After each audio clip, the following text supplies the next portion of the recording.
उत्तर मुगल कालीन शासकों को क्रम से याद रखने का प्रयास करिएगा, क्योंकि कभी कभी क्रम आधारित क्वेश्चन पूछ लिए जाते हैं। क्लियर इतनी बातें? और आपसे एक क्वेश्चन पूछा जा सकता है, उत्तर मुगल काल की शुरुआत कब से मानी जाती है? तो आपको बताना है 1707 ईस्वी से। और आपसे पूछा जा सकता है कि उत्तर मुगल काल का पहला शासक कौन था? तो आपको बताना है बहादुर शाह प्रथम।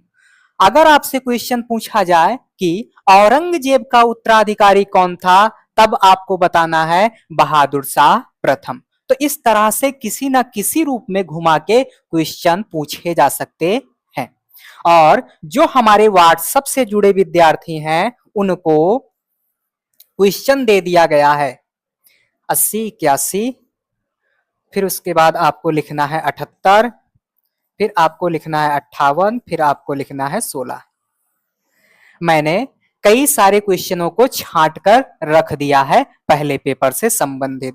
इतना जब आप एक बार पढ़ लोगे पूरे इतिहास को, पहले पेपर को, तब आप 60 से 70 क्वेश्चन है मुश्किल से, उनको एक बार देख लोगे तो आपकी समझ और भी विकसित हो जाएगी। हालांकि क्वेश्चनों को मैं करा रहा हूं, लेकिन काफी चीजें दिमाग से फिर भी उतर जाती हैं और सारी चीजों को इतनी जल्दी से करा पाना बेहद मुश्किल है। और 60-70 क्वेश्चन है, उनको बनाने में या उनको बनवाने में काफी पैसा खर्च हो जाता है। तो ऐसे में उन सब से बचते हुए आपके पास सीधा का सीधा पीडीएफ सहित उन क्वेश्चनों को भी भेज दिया जाएगा। आप एक बार देख लीजिएगा, आपका कल्याण हो जाएगा। क्लियर? और बाकी मैं बता ही रहा हूं जगह जगह पर किस तरह का क्वेश्चन पूछा जाएगा, और मैं लास्ट में क्वेश्चन करा भी रहा हूं, आप देख भी रहे होंगे। और इसी तरह से सारी चीजों को मैं कंप्लीट भी कराऊंगा।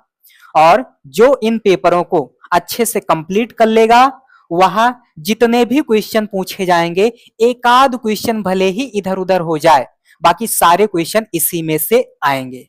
और अगर आपका एग्जामिनर बिना भांग खाए, बिना गांजा पिए, बिना नशे के पेपर बनाएगा, तो सारे क्वेश्चन इसी में से आएंगे। अगर मान लीजिए एग्जामिनर के हाथ भांग, गांजा या कोई नशे से संबंधित सामान प्राप्त हो गया, तो वो ऐसा पेपर बनाएगा, ऐसा पेपर बनाएगा, आप तो क्या, मैं क्या, मेरे टीचर भी नहीं कर पाएंगे। अभी हाल फिलहाल में आपने होमगार्ड का पेपर देखा होगा, बड़े बड़े जो है त्राहिमाम त्राहिमाम कर रहे हैं, तो समझ सकते हो आप, है ना? पता नहीं किस नशे में एग्जामिनर पेपर बना रहा है। बताओ, बच्चे जो पेपर दे के आए हैं वो बोल रहे हैं कि भाई यूपीएससी की तरह पूछ रहा है। यानी कि अगर आपको होम गार्ड की भी तैयारी करनी है, तो आपको यूपीएससी लेवल की सोच रखनी पड़ेगी, है ना? तो अगर एग्जामिनर अच्छे से पेपर को बनाएगा, बिना भांग वगैरह खाए पिए, तब आपका शानदार जाएगा। और यकीन मानना, चाहे जिस भी तरीके से बनाएगा, चाहे जैसे भी बनाएगा, क्वेश्चन आपके इसी में से फंसेंगे, इसी इतने में से ही आएंगे। वो एग्जामिनर चाहे जो दिमाग लगा ले, चाहे जो कर ले, साफ सुथरी सीधी बात। तो यहां तक हमारी कहानी कंप्लीट हो गई थी।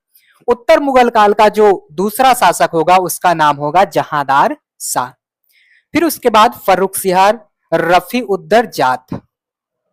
अब देखो, जब फर्रुखसिहर वगैरह का टाइम आएगा, तो इसके टाइम पर किंग मेकर वगैरह की भूमिका आएगी, सैयद बंधुओं वगैरह का नाम आएगा। तो सैयद बंधुओं वगैरह की सहायता से कहीं ना कहीं ये लोग गद्दी पर बैठेंगे, और उसी का परिणाम आपको देखने को मिलेगा रफी उद्दर जाट और रफी उद्दौला। उन किंग मेकरों को ये दो राजा पसंद नहीं आते हैं, इसीलिए आप देखोगे इनको थोड़े टाइम पर गद्दी देकर गद्दी से हटा भी देते हैं, गद्दी देकर हटा भी देते हैं। और यही रफीउद्दौला शाहजहां सेकंड के नाम से जाना जाता है। फिर आता है रंगीला का शासन, जो जिसका शासन भोग बिलासी टाइप का माना जाता है। इतिहासकारी से भोग बिलासी राजा के नाम से भी संबोधित करते हैं। फिर आ जाएगा अहमद शाह, आलमगीर द्वितीय, शाहजहां तृतीय, शाह आलम द्वितीय, अकबर शाह द्वितीय और बहादुर शाह जफर। क्लियर इतनी बातें? तो आपसे यह भी क्वेश्चन पूछा जा सकता है, मुगल साम्राज्य का अंतिम शासक कौन था? तो आपको कहना है बहादुर शाह द्वितीय या बहादुर शाह जफर। और यह बहादुर शाह जफर किसका बेटा था? तो अकबर शाह द्वितीय का। अकबर शाह द्वितीय का बेटा कौन था? बहादुर शाह जफर। तो ऐसे भी क्वेश्चन आपकी परीक्षा में देखे जा सकते हैं, ऐसे भी क्वेश्चन आपकी परीक्षा में आ सकते हैं। औरंगजेब के पुत्र, औरंगजेब के कितने पुत्र थे? इससे संबंधित क्वेश्चन आपसे पूछे जा सकते हैं। समझ में आ गई बात? और औरंगजेब की पुत्रियों का क्या नाम था? इस तरह के भी क्वेश्चन आपसे पूछे जा सकते हैं। तो मैंने आपको एक बार और भी पढ़ाया था, तब मैंने आपको बताया था कि औरंगजेब का एक पुत्र होता है जिसका नाम होता है मोहम्मद सुल्तान। मोहम्मद सुल्तान को औरंगजेब वगैरह के द्वारा जेल में डाल दिया जाता है और वहीं उसका चैप्टर निपटवा दिया जाता है। तो इसका खेला खत्म हो गया। एक इसका बेटा होता है अकबर द्वितीय। अकबर द्वितीय विद्रोह करता है और विद्रोह करके दक्षिण की ओर भागता है, राजपूतों के पास जाता है, राजपूतों के रास्ते मराठाओं के पास जाता है और फिर ईरान भाग जाता है। तो इसका भी चैप्टर, और ईरान जब गया तो वहां इसकी मृत्यु हो जाती है, तो इसका भी चैप्टर खल्लास हो गया, है ना, इसका भी काम तमाम हो गया।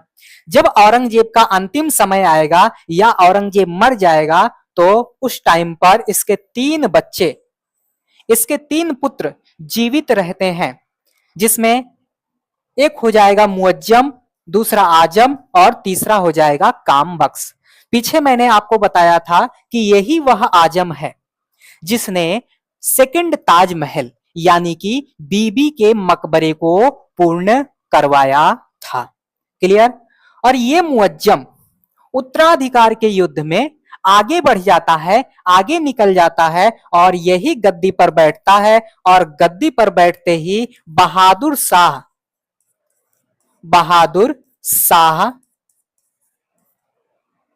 की या तो कह लो उपाधि लेता है या तो कह लो मुअज्जम से नाम बदल लेता है, बहादुर शाह प्रथम हो जाता है ना। यही मुअज्जम जब गद्दी प्राप्त करता है तो अपना नाम बदलकर बहादुर शाह प्रथम रख लेता है। और मुअज्जम कहां का प्रशासक था? तो बंगाल का, आजम अहमदनगर का, और ये कामबख्श बीजापुर का गवर्नर था। तो आपसे यह भी पूछा जा सकता है कि मुअज्जम कहां का गवर्नर था और इसने अपना नाम कैसे बदला, क्यों बदला, किस कारण से बदला? तो भैया गद्दी वगैरह पा जाने के बाद सभी बदल जाते हैं। क्लियर इतनी बातें? तो इसके 3 पुत्र इसके मरने के बाद जीवित बचते हैं, इसके उत्तराधिकारी बचते हैं और 2 लड़ाई करते हैं। एक होता है जजऊ का युद्ध और दूसरा होता है हैदराबाद का युद्ध। इन दोनों युद्धों के बाद ये अपने अन्य भाइयों को पराजित कर देता है और गद्दी पर बैठता है। और जब यह गद्दी पर बैठता है, कौन? मुअज्जम, तब इसकी उम्र रहती है 63 साल। कितनी भैया? 63 साल। यानी कि आप देखोगे यह काफी बूढ़ा हो चुका है, काफी बूढ़ा हो चुका है। तो यह भी आपसे क्वेश्चन के रूप में पूछा जा सकता है, यह भी आप नोट करे रहिएगा। और मैं जो भी बातें बोलूं तुरंत आप उसे नोट कर लीजिएगा। जहां मैंने कह दिया कि ये पूछा जा सकता है, उसे आप आंख बंद करके चाहे रट्टा मारेंगे चाहे जो करेंगे उसे याद करना ही पड़ेगा हर हाल में। क्लियर इतनी बातें? इसी मुअज्जम की बात हम पीछे कर रहे थे। तो इसका मूल नाम मुअज्जम हो जाएगा और गद्दी पाते ही यह अपना नाम बदलकर बहादुर शाह रख लेगा, है ना, बहादुर शाह रख लेगा। और ये बहादुर शाह प्रथम है तो इसके आगे प्रथम लग जाएगा। क्लियर? और आपसे यह क्वेश्चन पूछा जाएगा उत्तर मुगल काल की शुरुआत कब से होती है? तो आपको कहना है 1707 ईस्वी में। इसके बारे में मैंने पीछे भी बता दिया था। क्लियर इतनी बातें? और जब यह गद्दी पर बैठता है तो उपाधि धारण करता है आलम शाह की। कौन सी उपाधि धारण करता है? आलम शाह की। यह भी आपसे पूछा जा सकता है। क्लियर इतनी बातें? और इसकी एक पत्नी होती है, पत्नी, प्रेमिका, कुछ भी कह लो, ये होती है, इसको इसने बीबी फिदबा की उपाधि दे रखी थी। कौन सी उपाधि? बीबी फिदबा की उपाधि दे रखी थी। यह आपसे पूछा जा सकता है। किसको बीबी फिदबा की उपाधि दी गई थी? इस तरह से क्वेश्चन आपका पूछा जा सकता है। तो ये जूलियाना जूलियाना मुअज्जम की टीचर थी। कौन थी? टीचर। लगभग 16-17 साल की थी, इसकी टीचर थी। और ये जो मुअज्जम है ये इसका विद्यार्थी था। किसका? जूलियाना का। और दोनों लोग पढ़ रहे थे, पढ़ा रहे थे, और आपस में एक तरफ गाना बजता है, दिल ने ये कहा है दिल से, मोहब्बत हो गई है तुमसे। और इन्होंने फिर गाना गाना शुरू कर दिया और उसके बाद दोनों में मेल मिलाप, प्रेम व्यवहार बढ़ा, आगे बढ़ा और फिर पत्नी बन गई। तो जूलियाना पुर्तगाली थी। कौन थी भैया? पुर्तगाली थी। और इसी जूलियाना को बीबी फिदबा की उपाधि दी गई। ये बहादुर शाह प्रथम की पत्नी होती है। पत्नी होती है, प्रेमिका होती है। क्लियर? और फिर आप देखोगे 1712 ईस्वी में सिख विद्रोह होता है और उसी विद्रोह को दबाने के लिए ये आगे जाता है और इसकी मृत्यु हो जाती है। तो इसकी मृत्यु कब होती है ये आप थोड़ा सा ध्यान में रखे रहिएगा। क्लियर? क्लियर इतनी बातें? सिख विद्रोह को दबाने जाता है और खुद दबकर मर जाता है।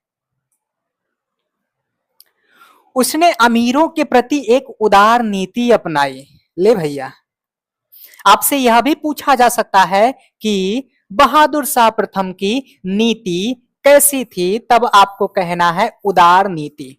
और इसी उदार नीति के चलते यह अमीरों को बड़े बड़े भू क्षेत्र दान में दे रहा था, जो मुगल साम्राज्य के पतन का कारण बनेगा। समझ में आई बात? ये देखो, जो अमीर लोग हैं उनको पसंदीदा क्षेत्र दे रहा है, जिससे क्या होगा? आर्थिक तनाव पैदा होगा और कहीं ना कहीं ये अमीर अपने आप को शक्तिशाली महसूस करेंगे और आगे चल के यही साम्राज्य के लिए खतरा बन के सामने आएंगे। तो कहीं ना कहीं यह भी कारण मुगल साम्राज्य के पतन में अहम भूमिका निभा रहा है। भूमिका निभा रहा है। क्लियर? आगे, उसकी प्रशासनिक अक्षमता के कारण उसे साहे बेखबर के नाम से संबोधित किया जाता था। कुछ भी हो रहा है, कौनो मतलब ना, चाहे लोग लूट के ले जाएं, चाहे शासन अच्छे से चले, प्रशासन अच्छे से चले, कौनो मतलब ना, ई था साहे बेखबर। साहे बेखबर। अब जब ये साहे बेखबर है, चाहे जो भी हो रहा है कोनो मतलब है ना, तो ऐसे में क्या होगा? सत्ता कमजोर होगी ना, कमजोर होगी। जब सत्ता कमजोर होगी तो वही मुगल साम्राज्य के पतन का कारण बनेगा। और कहीं ना कहीं जो उत्तर मुगल कालीन शासक हैं यह कमजोर शासक हैं, और जब कमजोर शासक हैं तो कहीं ना कहीं यह भी मुगल साम्राज्य के पतन का कारण बनेगा। बनेगा ना? हाँ। तो ऐसे ऐसे क्वेश्चन आपसे पूछे जा सकते हैं, जो मैं बोल के बता रहा हूं, जो मैं कह के बता रहा हूं। क्लियर? तो आपसे यह भी पूछा जा सकता है, साहे बेखबर के नाम से किसे जाना जाता है? साहे बेखबर की उपाधि किसे दी गई? अब देखो, इतिहासकार का एक काफिला इसको साहे बेखबर का टाइटल दे रहा है, और वहीं इतिहासकारों का एक ऐसा भी समूह है जो यह कहता है कि वह अंतिम मुगल शासक है जिसके बारे में कुछ अच्छा कहा जा सकता है। तो देखो, एक समूह साहे बेखबर कह रहा है, एक समूह अच्छा कह रहा है, तो आप समझ सकते हो। और इसकी धार्मिक नीतियों में आप देखोगे तो वही उदारता झलकती हुई आपको दिखेगी, जो अमीरों के प्रति दिखाई दे रही है वही इसकी धार्मिक नीतियों में भी झलकती हुई दिखाई देगी। लेकिन इसने जजिया कर वगैरह को अभी समाप्त नहीं किया है, बस खाली नाटक कर रहा है। जैसे हमारी सरकारें होती हैं, कहती हैं कि मैं आपको रोजगार उपलब्ध कराऊंगा, मैं आपके लिए ऐसे ऐसे हॉस्पिटल बनाऊंगा, मैं आपके लिए कुटिया से मकान बनाऊंगा। और जब जीत जाते हैं तो सारे वादे फेल हो जाते हैं। तो इसका मतलब नेता लोग खेल जाते हैं, खेला कर जाते हैं। अभी आपने देखा ही होगा राघव चड्ढा जी को। पहले देखो समाज के कैसे कैसे मुद्दे उठाते थे, लेकिन अब एकदम से बदल गए हैं। क्लियर? तो उसी तरह से आप देखोगे यह भी क्या कर रहा है, दिखावा कर रहा है, प्रदर्शन कर रहा है। क्या कर रहा है? दिखावा कर रहा है, प्रदर्शन कर रहा है कि मैं धर्म के क्षेत्र में सहिष्णु हूं, मैं किसी को परेशान नहीं करता। लेकिन यह जजिया कर समाप्त नहीं कर रहा है तो कहीं ना कहीं ये खोखले वादे ही कर रहा है। तो ऐसे में क्या होगा भैया? टकराव उत्पन्न होगा, ऐसे में विद्रोह जन्म लेंगे। और जब विद्रोह जन्म लेंगे तो यही क्या बनेगा? मुगल साम्राज्य के पतन का कारण बनेगा। आगे जहांदार शाह। जहांदार शाह, बहादुर शाह की मृत्यु के बाद मुगल राजनीति बदल गई। अमीर लोग जो है वह क्या बन गए भैया? नृप निर्माता बन गए। पीछे मैंने बताया कि अमीर लोग क्या हो जाएंगे? शक्तिशाली हो जाएंगे। और देखो वही परिणाम हुआ। अब जब ये शक्तिशाली हो जाएंगे तो ये बन जाएंगे किंग मेकर, यानी कि राजा बनाने वाले लोग। अब जब ये राजा बनाएंगे तो शक्ति किनके हाथ में होगी? इन्हीं के हाथ में होगी। जो ये लोग कहेंगे राजा को वही बातें माननी पड़ेंगी। तो ऐसे में कहीं ना कहीं राजा कमजोर हो रहा है, ये लोग शक्तिशाली हो रहे हैं। तो क्या हो रहा है? मुगल साम्राज्य का पतन हो रहा है। क्लियर? बन गए और बादशाह उनकी कठपुतली बन गए। जहांदार शाह प्रथम कठपुतली शासक था जिसके शासनकाल में वास्तविक शक्ति किसके हाथ में थी? जुल्फिकार खां के हाथ में थी, है ना। और इसी जुल्फिकार खां जो कि इसका वजीर था, इसी की सहायता से ये क्या करता है? गद्दी प्राप्त करता है। क्या करता है? गद्दी प्राप्त करता है। तो यह प्रथम कठपुतली शासक है, यह बात आपको पता होनी चाहिए। और इसका वजीर जुल्फिकार खां है जिसकी सहायता से यह गद्दी पर बैठता है, यह भी आपको पता होना चाहिए। क्लियर? इसकी प्रशासनिक नीतियों में आप देखोगे तो इसने मराठों, राजपूतों और अन्य हिंदू सरदारों के साथ मैत्रीपूर्ण संबंध स्थापित किए। कैसा संबंध स्थापित कर रहा है? मैत्रीपूर्ण संबंध स्थापित कर रहा है। मारवाड़ के अजीत सिंह को महाराजा की उपाधि दी। तो जो मारवाड़ के अजीत सिंह है उनको महाराजा की उपाधि दे रहा है। बंदा बहादुर और सिखों के खिलाफ दमनकारी रुख अभी भी इसने बनाए रखा। कुछ किताबों में फर्रुख सिहर ने बंदा बहादुर की हत्या करवा दी।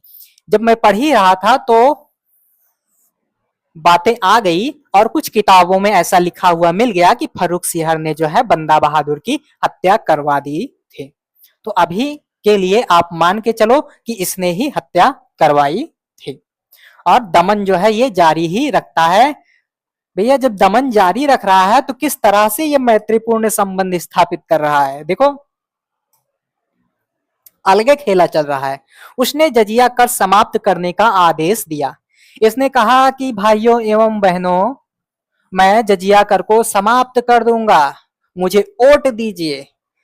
और वोट मिला होगा, ये राजा बन गया और जजिया कर को समाप्त करबे नहीं किया, बस खाली बोल दिया, यानी कि खोखले वादे कर दिए बस। आगे देखो, इजारा प्रथा या राजस्व कृषि प्रणाली शुरू करने के लिए इसकी खूब जो है भर भर के आलोचना हुई, है ना, खूब आलोचना हुई। और आप देखोगे 1713 ईस्वी में उसके भतीजे फर्रुख सिहर द्वारा आगरा में हराने के बाद इसका शासनकाल समाप्त हो गया। किसका? जहांदार शाह का। तो जहांदार शाह का शासन जब समाप्त हो जाएगा तो अगला आएगा आपका फर्रुख सिहर। क्या आएगा? फर्रुख सिहर।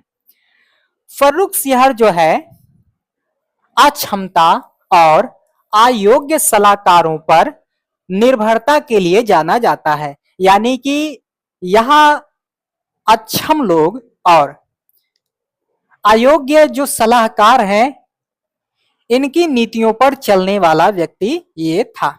उसने सैयद बंधुओं अब्दुल्ला खां वजीर और हुसैन अली खां बरहा जो कि मीर बख्शी हुआ करते थे की मदद से सिंहासन प्राप्त किया था।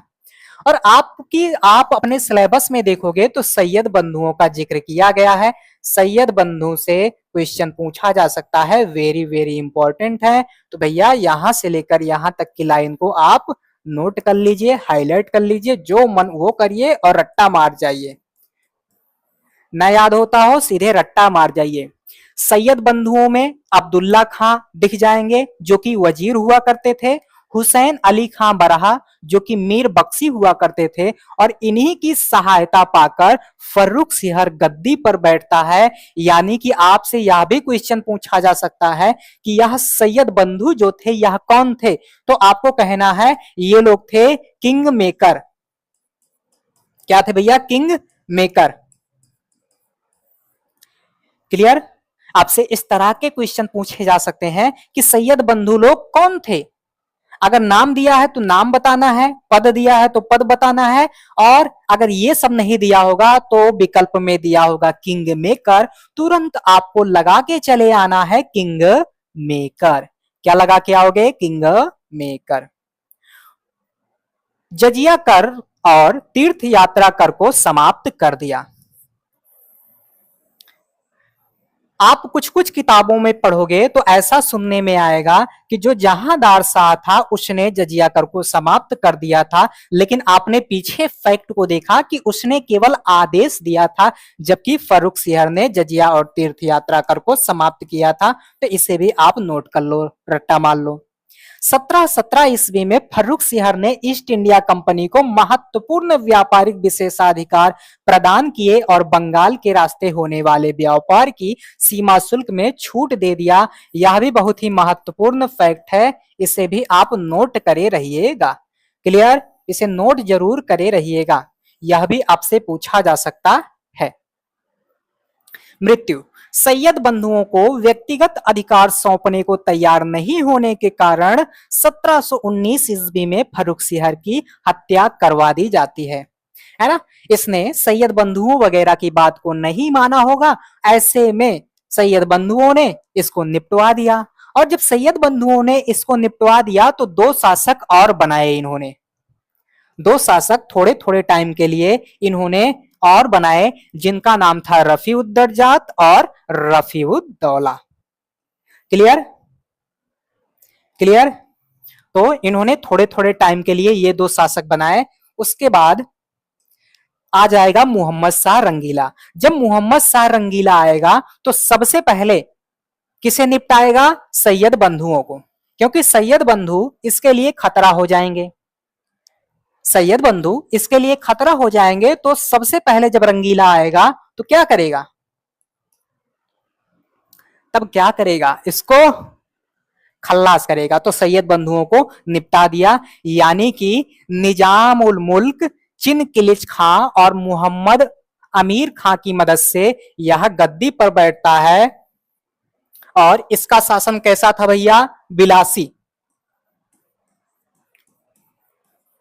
इस तरह से भी आपके क्वेश्चन पूछे जा सकते हैं। रंगीला का शासन कैसा था? बिलासी टाइप का था। यह भी आपको पता होना चाहिए, और किसकी सहायता से ये गद्दी पर बैठ रहा है यह भी आपको पता होना चाहिए, है ना। और इसके टाइम पर आप देखोगे कई सारे ऐसे राज्य हैं जो स्वतंत्रता की घोषणा कर देते हैं, और कहीं ना कहीं यह भी मुगल साम्राज्य के पतन का कारण बनता है। क्या बनता है? पतन का कारण बनता है, क्योंकि इसके नए नए और भी दुश्मन सामने आ रहे हैं। अब ये लोग भी मुगलों को चुनौती देंगे, अन्य शक्तियों को भी चुनौती देंगे और टक्कर लेंगे। तो निजाम उल मुल्क ये दक्कन, अवध शहादत खां, बंगाल मुर्शिद कुली खां, हैदराबाद बिहार उड़ीसा वगैरह वगैरह। तो कौन कौन से राज्य अलग हो रहे हैं और उनसे संबंधित कौन कौन से व्यक्ति हैं प्रथम रूप से, उनके बारे में आपसे क्वेश्चन पूछा जा सकता है। ये आप नोट करके रख लीजिए। और इसी मोहम्मद शाह रंगीला के टाइम पर आप देखोगे तो नादिर शाह का आक्रमण होता है। कब होता है? 1739। तो आपसे यह भी क्वेश्चन पूछा जा सकता है किसके समय में नादिर शाह का आक्रमण होता है, तब आप कहना रंगीले के शासन में नादिर शाह का आक्रमण होता है। क्लियर? क्लियर? और जब नादिर शाह का आक्रमण हुआ तो इससे यह भी सिद्ध हो गया कि मुगल लोग कमजोर हैं। इनकी कमजोरी भी उजागर हो गई, इनकी कमजोरी भी सामने आ गई। क्लियर? यहां तक कोई भी दिक्कत नहीं होनी चाहिए। ईरानी बादशाह नादिर शाह, जो कि ईरान का नेपोलियन कहलाता है, यह भी आपको पता होना चाहिए। और इसे ईरान से अफगानों को खदेड़ने के लिए भी जाना जाता है। इसने 1739 ईस्वी में करनाल के युद्ध में निर्णायक जीत के साथ भारत में प्रवेश किया, जिसके तहत मोहम्मद शाह रंगीला को आत्मसमर्पण करना पड़ा। और यही नहीं, नादिर शाह ने मयूर सिंहासन, कोहिनूर हीरा और दिल्ली वगैरह को लूट पाट के रख दिया। और आपसे यह भी क्वेश्चन पूछा जा सकता है कि मयूर सिंहासन पर बैठने वाला अंतिम शासक कौन था, तब आपको बताना है रंगीला। क्या बताओगे? रंगीला। क्लियर इतनी बातें? रंगीला कोहिनूर हीरा वगैरह सब कुछ ये नदीरा चुरा के लेकर चला जाता है। फिर उसके बाद इसका एक उत्तराधिकारी, किसका? नादिर शाह का। नादिर शाह का एक उत्तराधिकारी होता है जिसका नाम होता है अहमद शाह अब्दाली। क्या नाम होता है? अहमद शाह अब्दाली। आपने पानीपत के तीसरे युद्ध पर एक फिल्म बनी है, उसको देख लीजिए, आपको और भी अच्छी तरह से ये सारी चीजें समझ में आ जाएंगी, है ना। अहमद शाह अब्दाली किसका उत्तराधिकारी होता है? नादिर शाह का। इस अब्दाली ने कई बार आक्रमण किया और आक्रमण करने के बाद इसने आलमगीर सेकंड को अपना बादशाह स्वीकार कर लिया और इसने 1761, इसे नोट करे रहिएगा क्योंकि आपके सिलेबस में दिया है मराठा साम्राज्य। क्या दिया है? मराठा साम्राज्य, है ना, मराठा साम्राज्य। वैसे आप देखोगे तो आपका जो पेपर है उसमें 1658 से 1740 तक की ही घटनाएं पूछी जानी चाहिए। कितनी घटनाएं पूछी जानी चाहिए? 1658 से 1740 तक की। लेकिन आपका एग्जामिनर बड़ा ही खतरनाक आदमी है, वो कहीं से भी कुछ भी पूछ सकता है।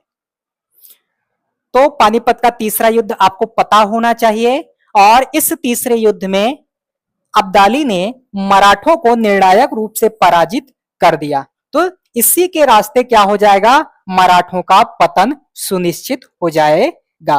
और जो ये अब्दाली है ये 1767 ईस्वी में अपना अंतिम युद्ध या अपना अंतिम आक्रमण करता है। तो हमें कितना पढ़ना था? केवल 1740 तक ही पढ़ना था। कितना? हमारे सिलेबस में कहां तक का कहा गया है? 1740 तक का। तो ये सब आपके सिलेबस में नहीं है, लेकिन इनके बारे में आप थोड़ा थोड़ा जान लीजिएगा, है ना। इसके टाइम पर प्लासी वगैरह आप देख सकते हो, ये भी आपके सिलेबस में नहीं दिया है, ये भी आपके सिलेबस में नहीं दिया है, एक बार आप इसे पढ़ लीजिएगा। बहादुर शाह द्वितीय यह अंतिम मुगल सम्राट था और इसके बारे में भी आपके सिलेबस में नहीं दिया है, लेकिन आपको इनके बारे में 2-3 बातें पता होनी चाहिए। लगभग लगभग वो 2-3 बातें मैं बता चुका हूं आपको। मुगलों के पतन के कारण यह आपके सिलेबस में दिया गया है और यहां से क्वेश्चन पूछा जाएगा। और आपने हर कदम पर देखा होगा, मैंने इसके बारे में बार बार बता दिया है कि मुगलों का पतन कैसे हो रहा है। औरंगजेब का जो शासन है, औरंगजेब का जो शासन है वहां से मुगल साम्राज्य का पतन आरंभ हो जाता है, क्योंकि यह धार्मिक रूप से कट्टर होता है। धार्मिक रूप से क्या होता है? कट्टर होता है। और जहां धार्मिक रूप से कट्टरता देखने को मिलेगी वहां उस साम्राज्य का, उस वंश का या उस क्षेत्र का या उस राज्य का पतन सुनिश्चित है, संभव है। जो उत्तराधिकार का नियम था वह अस्पष्ट था। लोग एक दूसरे को मारकर गद्दी प्राप्त कर रहे हैं। अब एक दूसरे को मार रहे हैं, एक दूसरे से लड़ाई कर रहे हैं, झगड़ा कर रहे हैं, तो कहीं ना कहीं सैनिक बर्बाद हो रहा है, कहीं ना कहीं ऊर्जा बर्बाद हो रहा है, कहीं ना कहीं पैसा बर्बाद हो रहा है। और वो सब कहां जाके जुड़ेगा? इनके पतन में ही तो जुड़ेगा। ये हो गया। उसके बाद आप देखोगे औरंगजेब का साम्राज्य विस्तार। औरंगजेब ने युद्ध वगैरह कर करके साम्राज्य का विस्तार तो इतना कर लिया था कि उसे संभालने वाले लोग ही नहीं अच्छे रह पाए। तो ऐसे में पतन तो होना संभव ही है। और औरंगजेब की जो धार्मिक रूढ़िवादिता थी उसने भी मुगल साम्राज्य के पतन में अहम भूमिका निभाई। आर्थिक तनाव। औरंगजेब क्या करता है? दक्षिण भारत चला जाता है और युद्ध वगैरह में बहुत सारा धन खर्चा करा देता है। और भी बहुत सारे ऐसे शासक हुए हैं जो लोगों को भूमि दान दे रहे हैं और काफी चीजें दान दे रहे हैं। तो ऐसे में अर्थव्यवस्था ही तो गड़बड़ाएगी, और जब अर्थव्यवस्था गड़बड़ा जाएगी तो पतन तो संभव ही है। और कहीं ना कहीं प्रशासनिक अक्षमता। आप बहुत सारे शासकों को देखोगे भोग विलासी जीवन जी रहे हैं, तो ऐसे में पतन ही तो होगा। शाहजहां को देखोगे तो शाहजहां स्थापत्य वगैरह के क्षेत्र में काफी पैसा बर्बाद कर देता है, जिससे क्या होता है? घाटा हो जाता है, कंपनी घाटे में चली जाती है। और जब कंपनी घाटे में चली जाती है तो क्या होगा? पैसे की कमी होगी, तो राजा अपने आप ही दुर्बल होगा। ये सारी चीजें आप एक बार देखते रहिएगा। विदेशी आक्रमण। आप देखोगे नादिर आ रहा है, अब्दाली आ रहा है, विध्वंस मचा रहा है, विध्वंस मचा के चला जा रहा है, तो ऐसे में क्या होगा? पतने तो होगा, है ना। ये हो गया। स्वतंत्र राज्यों। आप देखोगे जो रंगीला होता है उसके टाइम पर कई सारे शासक जो है अपना अलग राज्य स्थापित करते हैं। और जब क्षेत्रीय शक्तियों का उदय होगा तो ये भी मुगलों के लिए खतरा बनकर सामने आएंगे, तो इससे भी मुगलों का रास्ता कठिन हो जाएगा। फिर आप देखोगे यूरोपीय शक्तियां। ये जो यूरोपीय शक्तियां आ रही हैं ये तो व्यापार तो करना ही चाहती हैं, और इनके अंदर जो मंशा है वह यह है कि यह भी साम्राज्य का विस्तार करें, यह भी अपना साम्राज्य स्थापित करें। यानी कि ये जो अंग्रेज वगैरह आ रहे हैं इनके मन में तो सामने तो राम राम कर रहे हैं, लेकिन बगल में छुरी लिए हुए हैं, है ना। तो ऐसी सोच रख के ये भी आ रहे हैं, तो पतन में ये भी भूमिका निभाएंगे। आपसे क्वेश्चन पूछे जाएंगे, औरंगजेब की 1707 ईस्वी में मृत्यु होने के बाद सत्ता किसने संभाली? तो आपको कहना है बहादुर शाह प्रथम ने सत्ता को संभाला। आपसे क्वेश्चन पूछा जा सकता है 1717 में किस मुगल सम्राट ने अंग्रेजों को बंगाल में शुल्क मुक्त व्यापार की सुविधा प्रदान की? तो आपको बताना है फर्रुख सिहर। ये सारी बातें मैं पढ़ा चुका हूं, एक बार क्या कई बार पढ़ा चुका हूं। बस आपको यह बता रहा हूं कि क्वेश्चन किस तरह के हो सकते हैं, यही बता रहा हूं क्वेश्चन किस तरह के हो सकते हैं। तो जल्दी जल्दी से इसको हम देखेंगे। आपसे क्वेश्चन पूछा जा सकता है निम्नलिखित में से कौन मुगल काल में राजा बनाने वाले यानी कि किंग मेकर थे? तब आपको कहना है सैयद बंधु। क्या कहना है? सैयद बंधु। तो इस तरह से क्वेश्चन पूछे जा सकते हैं। नादिर शाह के आक्रमण के समय मुगल शासक कौन था? तो आपको कहना है रंगीला था। किसके शासनकाल में हिजड़े तथा महिलाओं के एक वर्ग का प्रभुत्व था? तो आपको कहना है मोहम्मद शाह रंगीला। क्या कहोगे? मोहम्मद शाह रंगीला। और आपको बहुत अच्छी तरह से पता है कि आजकल के जो एग्जामिनर हैं वो ऐसे खुरापाती सवाल निकाल निकाल के ढूंढ ढूंढ के लाते हैं और बच्चों को परेशान करते हैं। खुद कहीं से चढ़ा लिए, नशा कर लिए, उसके बाद जान दो, जो भी क्वेश्चन बने जान दो। कभी कभी तो मुझे डर लगता है कि ये एग्जामिनर लोग ये ना पूछ लें कि औरंगजेब की साली कौन थी। कभी कभी मैं घबरा जाता हूं कि ये लोग ये ना पूछ ले कि बहादुर शाह के मौसी के लड़के के बेटे के बेटी का मौसा कौन था। एग्जामिनर लोग से सावधान रहिएगा, है ना। तो ये आप देख सकते हो। अगला, संगीत की टप्पा शैली किस मुगल सम्राट के दरबार में परिष्कृत एवं विकसित हुई? तब आपको उत्तर देना है रंगीला। क्या भैया? मोहम्मद शाह रंगीला। रंगीला विलासी था, नृत्य, संगीत, मनोरंजन, के क्षेत्र में बहुत ज्यादा रुचि लेता था, तबे तो इसका नाम पड़ा रंगीला। का नाम पड़ा रंगीला, रंगीला। अंतिम मुगल सम्राट बहादुर शाह जफर के पिता का क्या नाम था? तो अकबर सेकंड था। ये मैं पीछे भी बता चुका हूं, अकबर शाह सेकंड।